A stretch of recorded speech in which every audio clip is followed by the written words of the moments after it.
Hi, everybody, and welcome back to Don't Praise the Machine. This is episode number 160. I'm one of your hosts. I go by the name Alexander Holland, and I'm sat in a very warm and impending summery Berlin, Germany today, though I do have everything closed because the lighting is much better when I sit in a dark cave and I can have this effect. So I'm doing this for you, Don't Praisers, because it's awful. It's absolutely beautiful and sunny outside, and I got massive blackout curtains and extremely stark fake lighting against my face. Up here is my key light, and as always, I'm sat digitally across from my number one prince of podcasting, aka the number one tenured professor of podcasting, down there in Melbourne, Australia, as we steal your sunshine, just like Len over here in Germany. You won't get it back. John, have you seen Mark? I haven't seen him, but he looks pretty down. Well, what should we do to cheer him up? Do you think he likes butter tarts? I was lying on the grass on Sunday morning of last week. Later that week. I know it's not for me if you steal my sunshine. John Junior Boost Maloney, welcome to Don't Praise. It's me. Thank you so much for joining us this week, John, as my guest. That's your guess. It's like on cinema. Exactly. On Don't Pronk the Chonk. How are you thanks very much. You've got your new bicycle behind you there. Yeah, the reason I'm in a different recording environment this week, which some of our viewers will immediately notice, there's no degree certificates for Reiki in the background. None of my Reiki certificates are on display. It's just a background with a underlit bicycle, which I thought was all right. And then I've got the key light on my face. But I'm in Jacinta's, my partner's study, because I got home from a nice weekend in the countryside, and I thought, why is the floor of my study all wet? And I don't remember a leak in the adjoining. I don't remember wetting it before I left the house for my holiday. Exactly. I said, Sin, have you wet the carpet again? And she said, no, I swear. That was a one-off. And there was a leak, so we had to get the people in to turn on the buzzy machines that dehydrate everything. And the guy said to me, this is your fault that this has happened. And I said, how? How do you know that? I said, how? And he said, it's not my job to educate you. And I said, I think you're using that phrase in the wrong context. Jacinta at the door with her arms crossed, shaking her head, going, I bloody knew it. I bloody knew it. And you just go, what did I do? I don't get it. And the workmen just shaking their head, looking at you, going, sorry. What are you with him I for? don't know how you put up with this. What are you with him for? She goes, I don't know. What are you doing later? And you're going, what? What's going on? Exactly. What? How's this happening? John, I'm going for a beer with the dehydrating man. Yeah. You sort this out. With Dane. Yeah, exactly. Just leave him. Just let him do it. I said, look, sometimes I put my wet towels on the carpet. I didn't know I was going to have it. What was the problem? There was a leak in the adjoining bathroom in the shower, and apparently water was pooling and spreading. And it's my first time dealing with a problem like that as a homeowner, which of course is a privileged position, but also an annoying position because you can't just be like, can I make this someone else's problem? You don't just get to call a man with a Greek surname to come and sort it out. Exactly. Like Australian property moguls are all just the Greek community seem to own every house that you ever rent in Australia. Yeah. They fucking... You can't call Mr. Papalazarou to come around. Hello, Dave. Hello, Dave. And what's happening on your neck of the woods? On your neck of the woods. I've worn my... Shout out to maybe I can use this as a reason to try and get more subscribers. I'm wearing my Prospect Run Club merchandise. Shout out to my dear cousin Oliver, who is one of the founders of the now. Oh, I like that. It's so cute, isn't it? Look at him. The little mascot, PRC. Yeah, a little coffee cup. Which is also the People's Republic of China. Yeah, they were infiltrated. There was an unusually elderly and not particularly fit Chinese man who showed up to one of the runs in the morning and somehow convinced Oliver to change the name. Oliver's going to call it Cool Run Guys. And this little elderly Chinese man with an earpiece in said to him, "Why don't you just call it the PRC? It stands for Prospect Run Club." Another classic soft power move. Look, I got to hand it. You've done it again. You've done it again. People's Republic of China. They know what they're doing. You know what you're doing. And then he said, "Does anyone want to do, instead of running, does anyone want to do Falun Gong dancing this week?" And then anyone who did was never heard from again. I'm getting ready for the Copenhagen Marathon. I fly out tonight. Oh, exciting. Fly to Copenhagen, hang with my friend Sarah. So I'm resting up my legs because I did too much. I accidentally did too much leg work in the last 2 days because we had May Day celebrations in Berlin, which is a very big deal here because it's a layabout lefties paradise. Berlin, May Day's a big deal, and so May Day is always huge in Berlin, and so that's cool. Yeah, it's always been super fun. Not a thing in Australia. So it's a public holiday in Berlin. I think it's a German-wide public holiday, but certainly, I think German-wide public holiday, and it's it's massive. Like parties everywhere you go. There's people have put on free parties everywhere. So a bunch of nightclubs, day nightclubs, open up for the day. So Club Elsa and Club Ost, for example, just open their beer garden terrace areas and just hosted huge parties. So kids just pile in with beers in the sun. And I went to a couple of things that I was invited to. My friends Liz and Michael were having a little picnic in Tempelhoferfeld that you know so well. And I know and love it. Know and love it. And then I went to my friend Marcus's amazing rooftop apartment in Friedrichshain that he invited a whole bunch of people to. Had a really nice view of the city. But the issue was that I've made this mistake before. I think to myself, okay, marathon's coming up. Cool. I think about exercises in running, and then I realize that in the days leading up to it, because I'm such a natural walker, because I just don't think about walking 20 Ks. It just doesn't. Ever since I was a kid, just walking isn't a thing that really registers to me as exercise.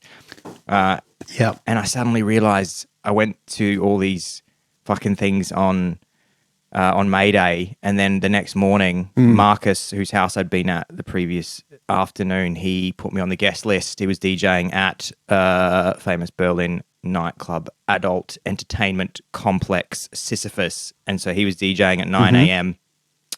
So I had a beautiful sleep on Wednesday evening, and then I woke up, had pancakes as my carb loading breakfast, and then I went to Sisyphus and had a dance from 9 a.m. till 11 with all the people that have been out all night, which is always super fun. It's always a different level of conversation that you're having with people when you've just arrived fresh and showered, and other people have been out for a month and not gone home. Yeah. But what ended up happening is that I got home from Sisyphus, and I was going, my legs are kind of a little bit unusually heavy. And then I checked my steps, and I had just done so many steps over the last 2 days, just walking and dancing. And so I've been laying on the ground just with thousands of bags of ice that I had delivered. I've basically put some cryogenic trousers on to freeze my legs up to try and prepare myself. Oxygen trousers. Do people have remedies for these things that they swear by? Do people go, you should get a massage, you should get acupuncture, things like that? I mean, not so much. I mean, the solution to not getting tired legs is probably not to dance and walk for 2 days, but they do say, people swear by foam rolling has been a really big thing over the last few years. There's always a thing that comes up that is the solution to all your problems. for about a year, 2 years, 3 years, 5 years, and then another company finds out that they can market a different product, and then that suddenly becomes the one. So, I mean, when I first got into running, foam rolling was huge, but I think the scientific research on foam rolling, I think the jury's in. What do you say when it's not decided, John? What would I say? The jury's out. The jury's out? Not decided. Okay. So the jury's out on foam rolling. Yeah. And the next thing was these percussion guns that you might have seen. Have you seen the little guns? Oh, I've with seen the vibrate. them. I mean, they look super fun and they feel amazing. Again, I don't know what the science is on these. I just know that you can probably get a pretty decent margin if you're selling one. Yeah, that's right. Yeah, I mean, anything's probably good. Just have a cold shower and hang upside down for a few minutes. Yeah. You'll be fine. I go to a special clinic where I just pay €7 and I get 2 old men just to give me dead legs, just punch me in the thighs. There's just 2. I go to a dead leg clinic, and that's what. Dead leg. What about you? That gets rid of all your lactics. Yeah, exactly. And then all lactic acid comes out of my. Then I vomit, and they say that's just lactic acid from your thighs coming out. They dead leg me for half an hour, and then I suddenly go, "Oh, I feel so good." And they go, "Don't worry, that's just your lactic acid from your thighs." I think it's because you gave me too many dead legs. Out comes the bad spirits. What about you? How have you been preparing for my Copenhagen Marathon on Why Sunday? did you have to lock the door? Yeah. Why aren't there any windows in Why here? don't you have a receptionist? Why is it just you guys?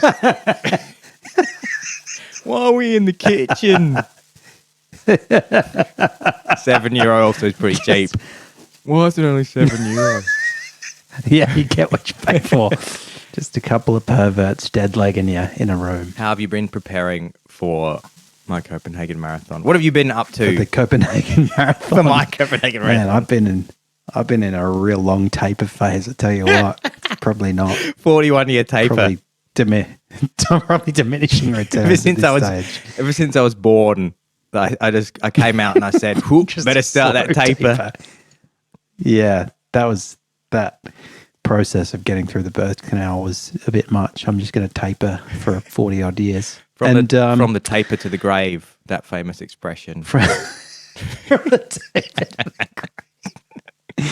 And yeah, no, I've been well. I went up to Koroit on the weekend in Port Fairy, which is in the Western District of Victoria. With your old man? With Petey Maloney. And we went to the Koroit Irish Festival, which is held every year in this town, which is a few hours from Melbourne. And it's an interesting place for anyone who comes here at any time, who listens to this. Perhaps you're from Victoria, perhaps you're from another state, perhaps you're from overseas and you're considering visiting Australia. Yeah. I wouldn't necessarily go to Koroit, but it is fun because it's fun for an Australian because you go out there and it really doesn't feel like Australia all of a sudden because there's all this.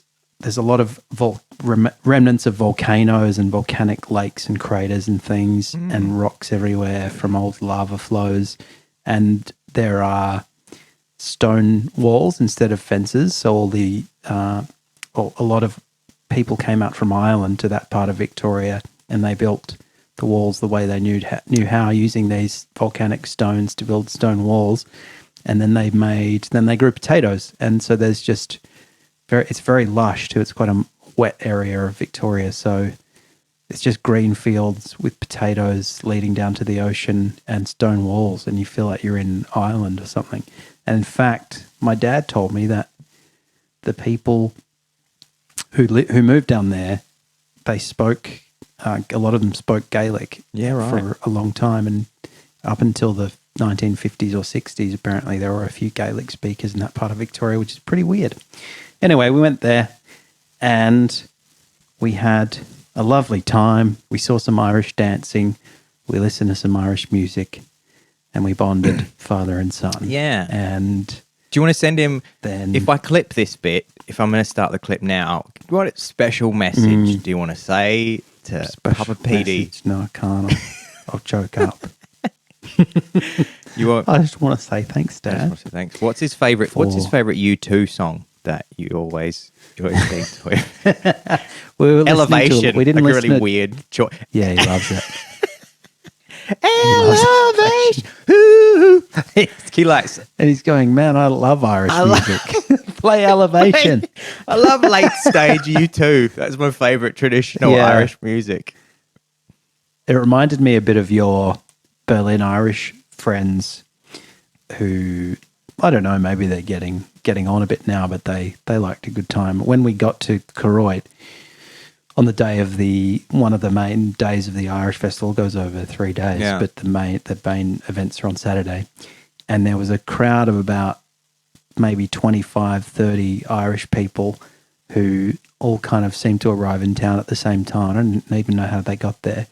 And they'd obviously heard about this festival, and they just seemed to be interested in piling into the pub and settling in all day, getting shit-faced, which was great. And probably is the best year in a best day in a long time in Koroit's in terms of income for that tiny little town.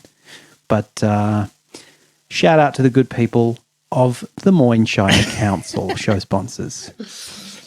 John, I thought before we get deep into the rest of the episode, I had quite a funny experience yesterday. I went out for a little twilight walk, as I love to. It's getting warmer here. I'm talking to you right now. I'm actually starting to sweat for the first time this year, which is a good sign because of how warm it is. I'll check my Fitbit, not my Fitbit. I'll check my Garmin 165 Forerunner. It's 18 degrees already, and we are looking today, as I open my thing, at a top of 24 degrees in Berlin. So this is a beautiful time of year. So I love to get out in the twilight, and I was walking down my main street, and there was a little family of a young mother and father in my neighborhood, possibly members of the Turkish community. I have there's quite a large population of Turks in Tempelhof, as there are all over lots of parts of Berlin, and they had with them their young daughter, and she must have been like 3 years old, maybe 4, and she had an ice cream, and she was licking the ice cream, just sort of walking behind them as they were walking along, discussing something. Yeah. And she had a black top on, this 4-year-old girl, and then written in silver sequins on the black top was just, "Mindset is key." And I thought, what a bona fide little hustler making moves and making sure that she's got her head in the game, so she's ready to make bags, booked and busy. She making money. So I just love that. She's 4 and she had a little sequined top on that said, "Mindset is key." Yeah. And I needed that at that moment. I was starting to think some bullshit, dumb thoughts about, about how maybe I wasn't the best, toughest, most superior man in the world.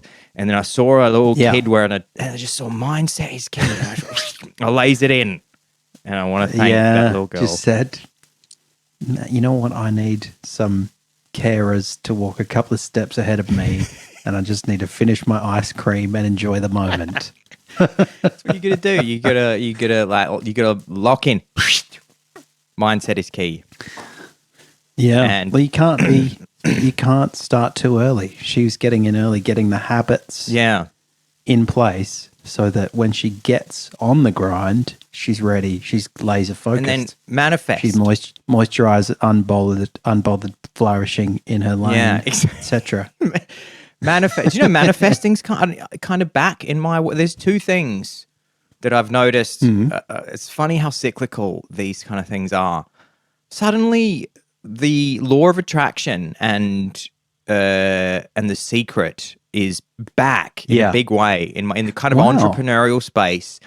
Loads of people that are trying to make bags and make moves. They're all talking about the law of attraction. Yeah. How if you just if you think positive and you just imagine that something's going to happen, then it will manifest. Yeah. So I think it's basically been rebranded a little bit as manifesting, because I think perhaps just to say law of attraction, people think, oh, that's that scammy BS that you were talking about 10 years ago. Yeah. But I'm hearing a lot of Oprah was carrying on about. Manifesting's back. I mean, when I start to have doubts about the veracity of manifesting is when I think, what about people in the global south? Are they not thinking positive enough? Is that what you're saying? They just didn't have access. Oprah needs to fly a chopper over them and just do a drop of millions of copies of The Secret in whatever the native clicking language is. Yeah. Just drop. Or in Yemen. Yeah, exactly. Just go, guys, don't you get it? Mindset is key. Mindset is key. The other thing that's back that I kept sending you, John, which I think, thank God, because you and me this is something that we're ahead of the game on, and we've let it fall to the wayside, and now we can bring it back and be number one cool tough guys. Yeah. Christianity, it's back, baby. Yeah. I don't know if it's Catholicism specifically, but in my world probably not. In my world of powerful intellectual men, religion and particularly Christianity is back. So famously, Powerful intellectual charlatans. Yeah. So I think the first person that started talking about this a few years ago was Jordan Peterson. So Jordan Peterson, Right. Jordan Peterson suddenly started going, well, you can't just dismiss the no, and started saying that I think he said, look, I'm a Christian, but maybe I don't believe in all the hocus pocus, but more or less religion has more to offer than you might think, and these values that we've lost, they're in religion. We're rudderless, and now and then the second one, which I know you really want to speak to, is on my social media feed this week. Rusty Rockets Russell Brand was baptized. Rusty B. Yeah, he was baptized Rusty this week. And what do you think about that? As a baptized man yourself, would you please welcome Russell Brand to our community? And look, I put a comment on there on that post of his announcing that he'd been baptized, saying, "Congratulations, Rusty. I really hope this does for you what fame and smack and sex and Hinduism and Buddhism couldn't do." And Katy Perry. I hope that you can fill that hole with water over your head and making everything about Jesus now. Congratulations. It is interesting because I kind of it makes sense to me that there's this trajectory that some of those people have, and obviously there are nuanced differences between them, but there's a bit of a kind of something neoconservative about this idea that you need to sort of, we've lost our way. It's a bit sort of reactionary, we've got to get back to basics. We've got to get back to what the cave people ate. Yeah. We've got to get back to, sleep, not using our screens before we go to bed and sleeping on the floor like people did, and, not masturbating by just having missionary with our wives or whatever. And then now they go,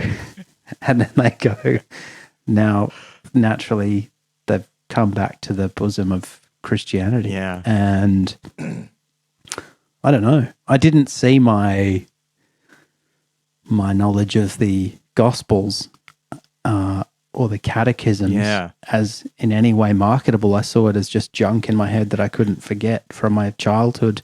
But maybe it's got a bit of branding value now. We're uniquely placed for this opportunity, John. We keep looking for the pivot. It could be, I've been telling everybody the elevator pitch for the last couple of months, which I think is pretty tight, actually. Which, again, I got asked about it on May Day a couple of times because my dear friend Philip, he's very good at promoting the podcast. And when we were in a group conversation with new people, Philip said, "Alex hosts a really good podcast." And I said, "Oh, thanks, Phil. That's very kind of you." And then people, of course, what do they say? What's it about? What did I used to say? Yeah. I used to go, "Oh, me and my friend, we get friend John. Me and my friend John get every weekend as a microphone." And they go, What is that? It's just, I just And you just run off. talk about just talk about what was on my desk every week. Me and my friend John Melwood, a computer and a camera and microphone. You describe the mechanical process of podcasting. Yeah. In the morning, and the computer, and using Apple computers and microphones. So I'm going to do that next time someone asks, what's it about? And you go, well, basically I put my camera on a tripod, turned it on so you could see my face. and And then we talk for an hour. Any other questions? And then, do you guys like software? So it's like a Tim and Eric thing. Do you like websites? Do you like websites? It's kind of about websites. So they asked. No, what do you say? So here it is. And again, use this. I say it's a comedy podcast about how technology is changing culture. That's what I say. And people seem to lock onto that and go, oh, that sounds interesting, and I can get into that. And then I say, look, it's actually much broader than that. John talks. But that's a nice hook. Yeah, I say, look. Then they come back a week later and say, this episode was just about your friend inseminating some eggs. It seemed to be a sort of contemporary male fertility podcast. Fertility technology podcast. Yeah, we pivoted. Yeah. We pivoted to fertility technology. We pivot back and forth. This one was just about Tom Arnold. What's that got to do with technology? Yeah, no, that's good. That's a good hook. Yeah. So and now we can say, don't praise the machine. Subtitle: praise our Lord and Savior Jesus Christ. Yeah, exactly. Yeah. So now I can say to people, look, it's a comedy podcast about the way that technology is helping spread the word. About how each day we move further and further from God's truth, and so we use comedy to bring people back. You know who's absolutely not having a bar of the Christian Renaissance is our guru Sam Harris, which I do love that he's always this kind of anchor of, like, he's not for a second going, yeah, I know that I was part of that new atheist movement and I've written all those books, and I don't think that these Abrahamic faiths really have much to offer. It's not like he's going, oh, actually, like, kind of been hanging out more with Jordan and Russell, and now I've just sort of put away my Jewish roots and I've gone hardcore Christian. He's not having a bar of it. Jesus. No, I saw a little clip of him having an argument with Jordan Peterson, which was quite funny because he was keeping cool and clinical, and Jordan was sort of losing his head a bit, which was satisfying viewing. I mean, it's one of his. Now, I was just going to say, John, it is one of his superpowers. Sam Harris is that he's so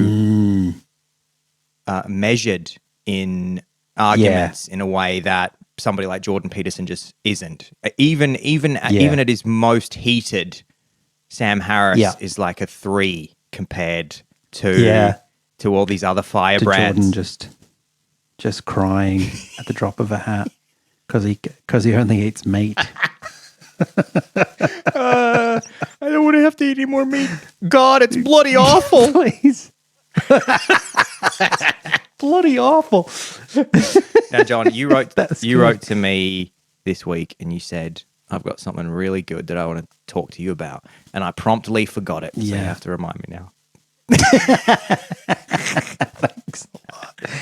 Yeah, this next segment I like to call 10 Things I Hate About Germans. Yes, please. Or Germany. Please. This is also my favorite topic. I read an article just a few days ago, actually, which caused me to down tools on a Splag, a story that I was working on, and Stop the press. pivot because Stop Press. It's by a travel writer named Brian Johnston, and it's in The Age, which is the Victorian is in the state of Victoria in Australia. It's our newspaper, our main newspaper that's produced. It's read across Australia, but it's predominantly read in Victoria. And he wrote an article called Nudity and Death Stares. Nudity and Death Stares, an arresting title, I think you'll agree. 10 Things We'll Never Understand About Germany. And some of them struck me as kind of things that you and I had talked about and that were fairly unsurprising. But some of them I wanted to sense check with you. Sure. And maybe we'll get our listeners or viewers on board if anyone has a competing view or an interesting take. Because some of the things that he was pointing out as distinctively German, I was just thinking, what does this mean? I'd never even heard of that being a thing. Cool. I'll give you an example. So, I'm interested to see if I go, oh yeah, of course, or if I go, no, I doesn't know what you're talking about. Yeah. Do you know, just going to ask John, travel writer as in spent a little bit of time here, but he's not living here. No, that's right. He's an Australian. Oh, there you go. I've got a little bio at the bottom of this article. In fact, he's an Irishman born in Nigeria and raised in Switzerland who has lived in Britain and China and now calls Australia home. So he's a real cosmopolitan man, Brian. And that might account for some of his cultural confusion or the uniqueness, idiosyncratic nature of his take. So first of all, you've got the straightforwardness. Which is something a lot of people say about Germans. He says they're not rude. They're actually quite affable, but the service personnel don't smile much, and Germans do speak their minds, That's which true. people from more kind of, he calls it circumlocutory cultures might find offensive. So, people who beat around the bush. Yeah. And fair enough. I thought, well, that's everyone kind of knows that about Germany, and even if they've never been there, they've probably heard it. Then he says the next thing he says is getting naked. Yeah. How is it that Germans have so little concern about nudity in the most public places? He talks about Freikörperkultur, Yeah. culture, FKK. which is free body culture. There you go. Okay. But then he says, don't be surprised to find Germans kitless in saunas. I wouldn't be surprised. Lake shores, beaches, etc. Then he says, yes, you can even go naked while hiking and camping in some places. And I thought, I wonder how common that is. Do people go on hikes? Do they actually do hiking naked, or are they camping with no clothes on? Because that just seems impractical. Yeah. Or are they just... that seems weird. Have you heard of that happening? People going on a nude camp. The first thing I would say is that if you saw people hiking naked, it would seem unusual, at least to me it would. Maybe somebody can correct me here. Maybe this is more of a thing than I realize. I think the main thing to note here is that it's virtually unheard of, as far as I know, to report people being naked. So what I mean by that is you might be on a hike and you might see 3 naked people, but you wouldn't for a second think they're doing something illegal and it needs to be controlled and I need to call. Whereas, of course, if you were in a different country and you saw that, if you were just at the foothills in Adelaide and there were people naked, that would be a cause. That would be a cause for concern. So that's, if I passed a couple and they were hiking naked, I wouldn't think twice about it, because you just realize that the tone of the country and the city of Berlin is just that you can be naked if you want. So I've seen nudity in places that you would not necessarily expect. The one that springs to mind, and again, nobody would think for a second to call the police. The one that springs to mind is that some years ago, after a big night of partying with my friends Jan and Marky, we went back to Jan's apartment in Neukölln on Sonnenallee, and me and Jan went up onto the roof of his apartment because at that point in time, they were having some renovations done on their building, and so there was scaffolding against his building. So they pretty much created a kind of like sort of faux balconies for everybody, but you could also go up the ladders of the builder's scaffolding, the stairs to get to the roof. So me and Jan just went on the rooftop and were just having beers at the sun had just come up at like 6 or 7 a.m. And Yeah. I just looked to my right, and this is a very urban environment, Neukölln, the district of Neukölln, and it's a standard 5-story apartment building. The whole city of Berlin is pretty much standard 5-story apartment buildings.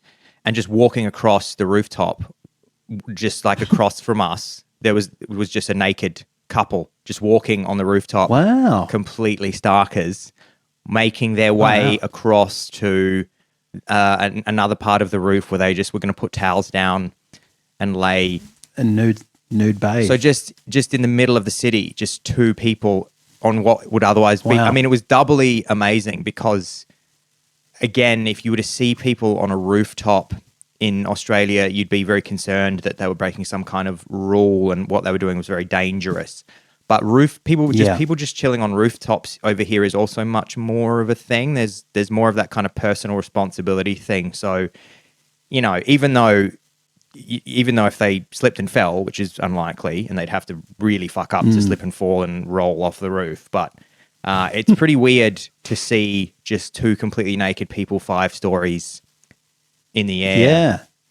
I mean, the proximity to nature makes nudity more acceptable. And, even in Australia, obviously, if you're down near the beach, you could be naked. Nobody would really care. You could certainly be very close to naked, and that would be perfectly normal. But then if you walked away from the beach and into the docklands, which are very kind of office buildings and apartments, and you were still dressed like that, people would be like, what the hell's going on here? Yeah.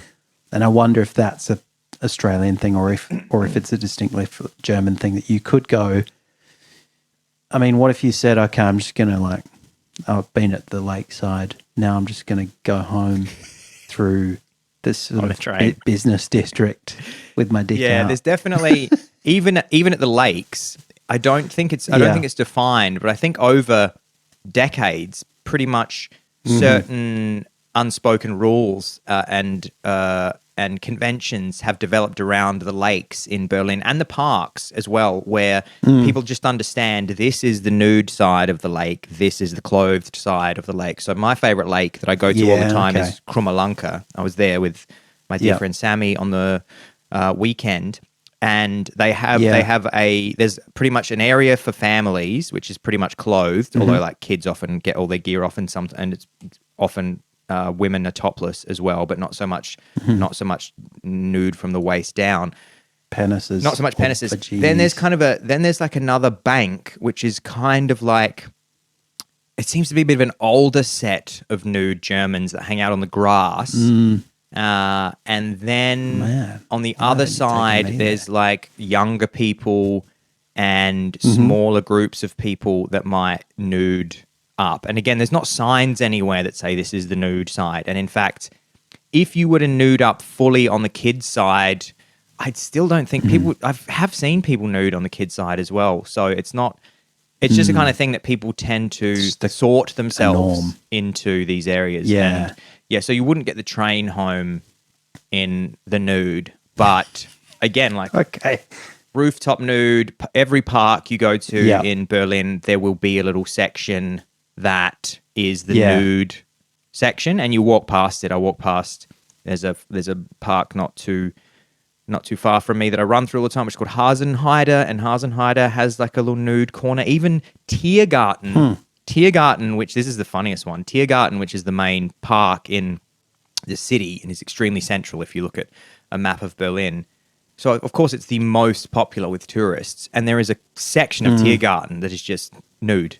So you could be from a very conservative culture on your little Berlin holiday, and you would have no fucking idea. And this must happen. North Korea. You could be from North Korea, or you could be from a culture where modesty is a huge deal, and you suddenly you just turn a corner, and you think that you're essentially in. You're in your mind, you might be thinking, oh, this is just like Central Park in New York or like Regent's Park in London. And then you turn a corner and you're in that kind of environment for, 15 minutes. And then you turn a corner and it's just like 17 nude men, mostly. And they're just laying on the ground on towels, getting the sun, getting that vitamin D. sun twixt their nads. Yeah. Yeah, okay. There you go. All right, now, can I move on to the Please. next one? Because it's an interesting one.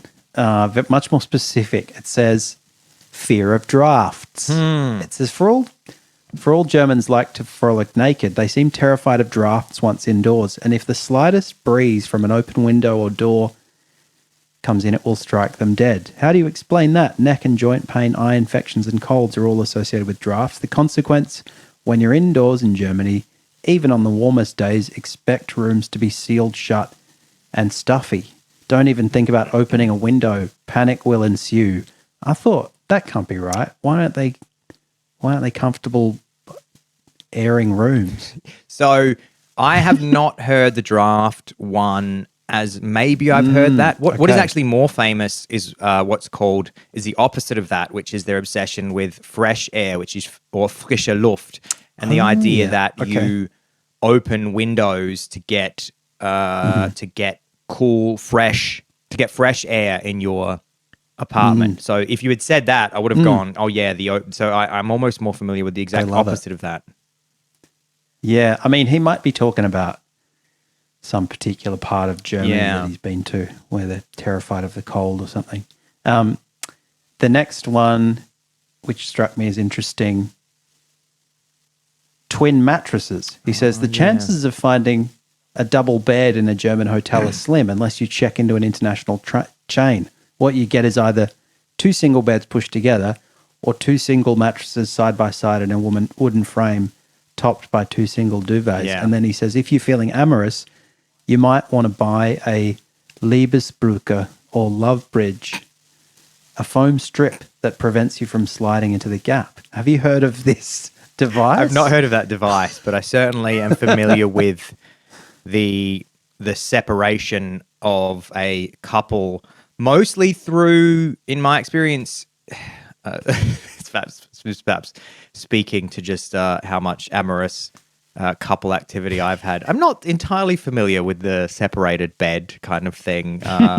No, I know about separate duvets for sure. That's the single duvet that a couple shares is much rarer over here, and it does seem to make way more sense practically to have two people sleeping next to each other, but have your own duvet each. So yeah, when you go into hotel rooms or even the rooms of friends of mine, there's the double bed, and then there'll be two comforters, so you get your own one. And must be I'm trying to think of the last, probably hotel rooms would be the place I might have seen it actually being separated.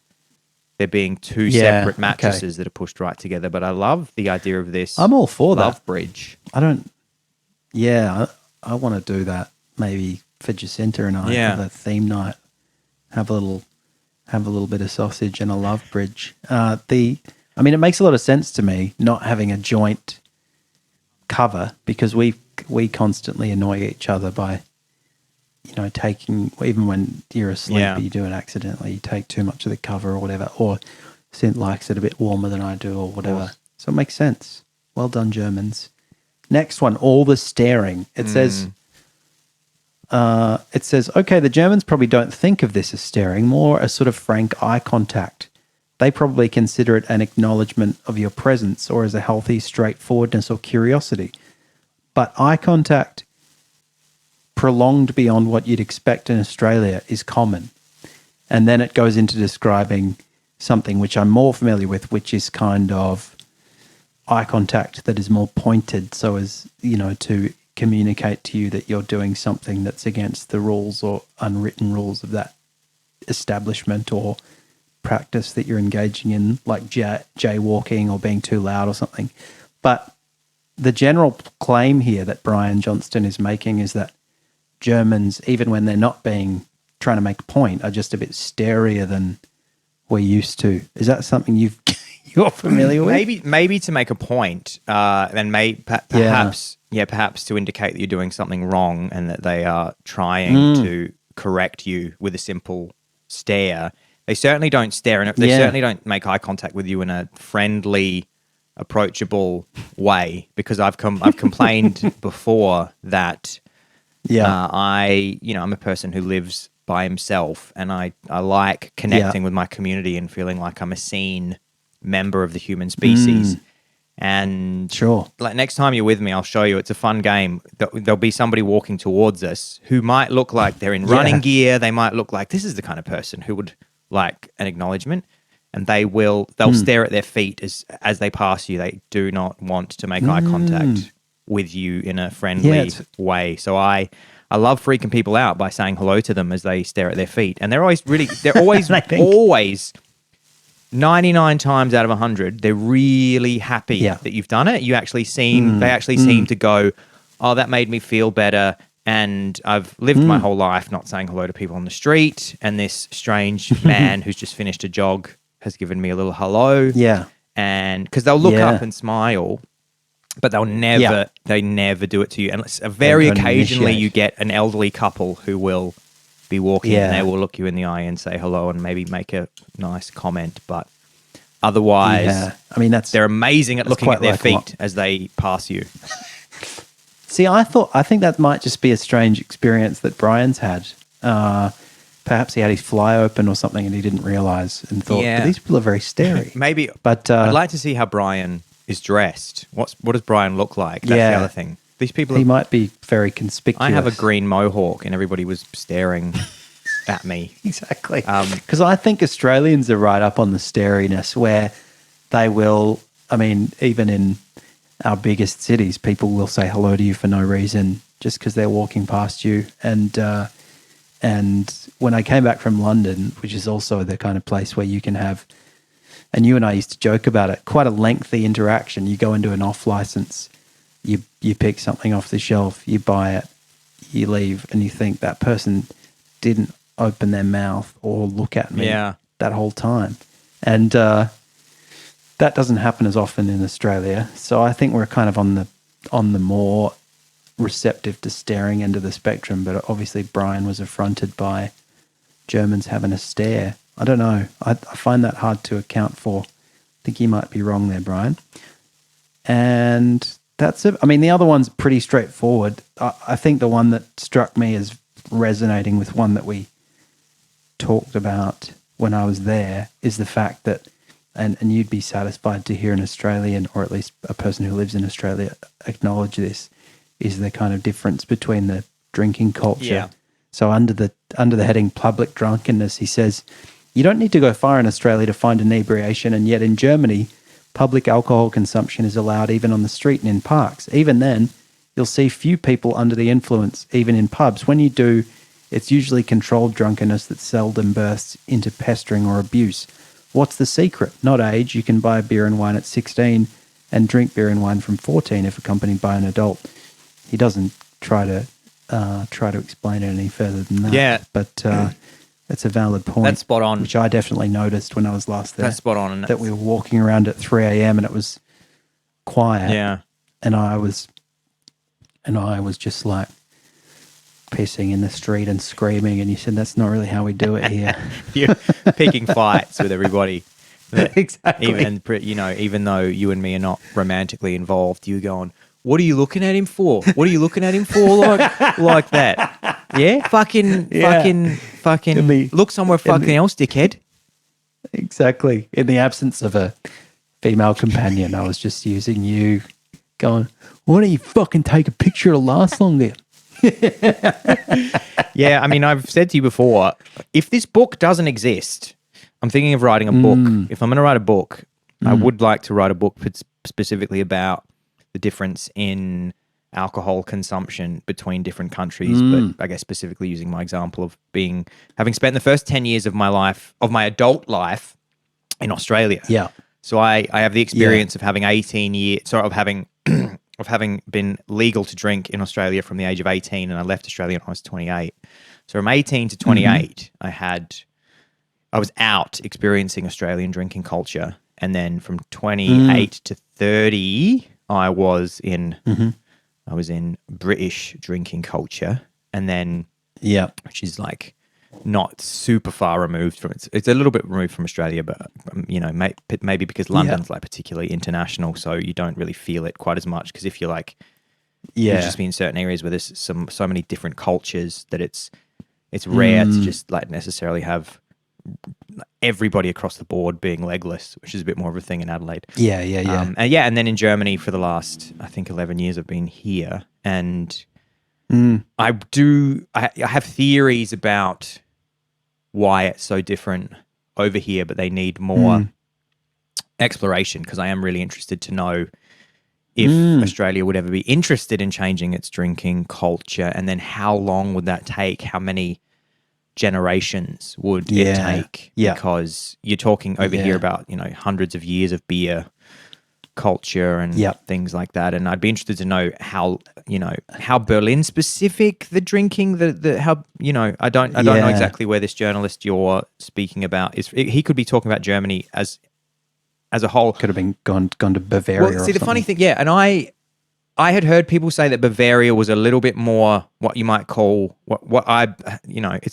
I like to, the best way I think to talk about it is probably to call it, we understand it probably as what you would call lad culture, I think is now the best word to describe it, which is sort of, I think is kind of defined by having a load of beers with your mates and then like having tons of fun at other people's expense, basically, is like having no consideration, getting really drunk, and then having this kind of us against the world mentality, which just causes conflict. And I'd wondered if it was different in Bavaria, because Bavaria is where the big beer culture is from. That's where Oktoberfest is and stuff in Munich.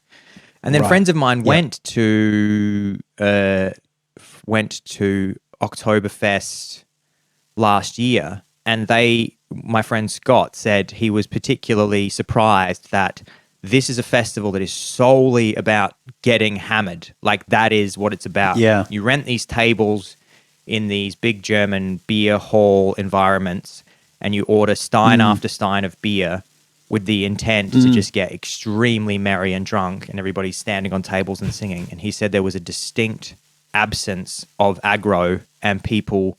He said everybody was absolutely legless, and he saw like virtually no incidents of anything. Nobody was being violent. People were just getting hammered, and it wasn't connected. Just having a good time. Just having a good time. And so there's something about... It's funny, isn't it's masculine. It's a type of masculinity that's like a big part of it as well, and what men feel like it means to be a man and to defend even though people aren't aware of this, that's clearly what's going on. I am a man, and this is how I show everybody that I'm a man, and I'm going to get really loaded with alcohol, so I make the wrong decision, and then somebody does something that makes me think that I need to show everyone how much of a man I am, and then it's problems. Yeah. Well, it's probably also a lifetime of not being able to engage properly with your feelings, particularly for sort of boomer men, and then they get a bit drunk. Yeah. And they get all these feelings surfacing in a way that they don't usually. And they kind of oscillate between outpourings of love and outpourings of aggression. It's just like everything's turned up to 11 and they can't handle it. But I mean, you could have a whole podcast just on that phenomenon. I think as well, I mean, I think the younger generation are drinking less, certainly than boomers, and maybe even than our generation. But also, it's funny that you kind of go, growing up in Australia, you sort of think, well, this is just what alcohol does to people. Yeah. And then you think, well, it's not actually. That's what it does in a particular cultural context. There's nothing inherent about being drunk. There is for some people, but the prevalence of violence is kind of not a necessary result of getting drunk. Yeah. I mean, I don't get violent when I get drunk, or, I sometimes get a bit argumentative, but usually in a good-natured way. Yeah. But, it's obviously like, then people talk about it as though, well, that's just what happens. We need to use other drugs if we want to be merry and mild. But if we drink, we're going to have a yell and a punch and a cry and a laugh. I mean, I did this with you when you were here last time, and I was at the same place with my friend Sammy on the weekend, and I've taken 2 other Australian guests to this place within the last few months. So there's a beer garden in Berlin in Prenzlauer Berg called Prater Garden, which it's always easy Beautiful to remember place. the year that it opened because it opened the year after the first ships turned up at Glenelg in Adelaide, and that was in 1836, and Pratergarden opened in 1837. And the thing that I always point out to people when we go to Pratergarden is a huge beer garden that seats thousands of people, and obviously it's been there since 1837. And there can be hundreds and hundreds of people there, and they're all ordering Steins and 500. They're either having 1 litre beers or half-litre beers, and there's no security. Certainly, which is just incredible to think about. That I say to people when I bring them there, I say, "Do you notice anything?" Yeah. And they go, "It does feel a bit different here." And I go, "There's hundreds of people drinking, and there's no security here." Yeah, just self-regulating. Yeah, which, I mean, imagine in Australia if you said, "Look, I'd like to have a big area where people can just drink as much as they want. In fact, that's kind of the point. And I would like no security, please." Yeah. Can't do it. It's the convicts in us, maybe. We love just getting rowdy, pushing against rules, and making a nuisance. Or that's why we need to live in a nanny state, because we like to have the state push against our animal instincts. We're not good at self-regulating. Yeah. Well, it's or shame culture. Yeah. We need more informal shame mechanisms. It's certainly like the Scot-Irish, British kind of thing. That's part of it, because that's obviously our heritage. But then as I think maybe you were saying, that friend of ours, Ashley Dyer, had once put forward the suggestion, which I thought was really interesting, where he said it's potentially the result of the fact that we were a convict nation that necessarily needed to be set up with a ton of rules, because they were trying to build a country with criminals. And, because it was the prison colony. Initially, and so you had to say, there would have been, I don't know what the statistics were, but however many guards there were to convicts, it might have been like one guard to 10 convicts or something. So you had to enforce tons of rules with the threat of extreme violence. And everything had to be rules, because it was, because you're trying to build a country. Yeah. And maybe it's a bit of a hangover from that as well. But when I've been... Let us know what you think. Yeah, let us know what you think. Am I wrong? And is Australia a peaceful, relaxed drinking culture? And me and John have just been going to the wrong bars. Yeah, exactly. Causing trouble and then blaming it on the culture. Well, that was a really... wide-ranging episode, John. It was great. We covered some ground. Thanks, Brian Johnston. Yeah, actually, you should send him this. I should. You're right. You should say, "You're right about some things, Brian, and a bunch of others. You're real goofed up. Next time you're down there, go with Alex. He'll take you out. Yeah. Go for a jog with Alex and notice it. Nobody looks you and says hello. No one's going to stare at you. Yeah. But yeah, I mean, it's like, stop wearing your cork hat, mate. Don't put that on. That's why people are looking. Yeah, I mean, it's funny. I don't like the fact that nobody looks at me when I jog past them, but I do love that drinking culture over here is so important to me. And this is coming to you as a person who doesn't really drink anymore, but there is something about living somewhere where there is no alco violence, or virtually none. It's quite incredible to just be in a pub, and you just think there's no like groups of men who are getting absolutely lit, and you have to think, oh fuck, somebody's gonna fucking punch somebody here, and there's 10 security guards in that pub just waiting. That's a certain vibe that I really I'm very thankful over here that you can just have a quiet beer in Pratergarden. Guys, next time you're in Berlin, get down to Pratergarden, show sponsor. Since 1837, it's Prenzlauer Berg's most beautiful and oldest beer garden, Pratergarden. Tell them DPTM sent you, and you'll get 10% off your 10% off Flensburger. 10% off with Coach Splag when you're paying your bill at Pratergarden. Thank you so much, John. I have to keep up resting my legs. Yeah. So I've got to Put them on ice. Got to put my cryo trousers back on and ice my legs right And down. you have to end the recording because they're very loud. Like that cooling unit. But Yeah. I wonder if I should tell you, should I tell the audience what pace I'm going to try and go? Because it's really going to, if I fuck it up, then I'm going to be real embarrassed next week. In training, I've been experimenting with doing 5-minute Ks, which I never, 6 months ago, even 3 months ago, I never thought I'd be able to do. But in training, I've been able to maintain 5-minute Ks. I'm wondering if on Sunday in Copenhagen, how I'm going to try and maintain 5-minute Ks. And if I can do that, then I'll be a new man, because I never thought I would be able to do that. And so what would that mean for your overall time? I think if I look, this is being very optimistic, but so last time I ran the last marathon was Berlin Marathon. I ran 3 hours 56. So I'm telling myself anything under the 3:56 and I should be happy. 3:45 would be amazing. Anything under 3:45, I think 5-minute Ks ends up being like 3:30. So if my body is somehow even stronger than I imagined, I'm like, yeah. But anything, look, John, even if I do over 4 hours, it's not about that. It's about the fact. It's the process. It's about the fact that I had a midlife crisis and I got really into running. That's what it's about. That's what matters.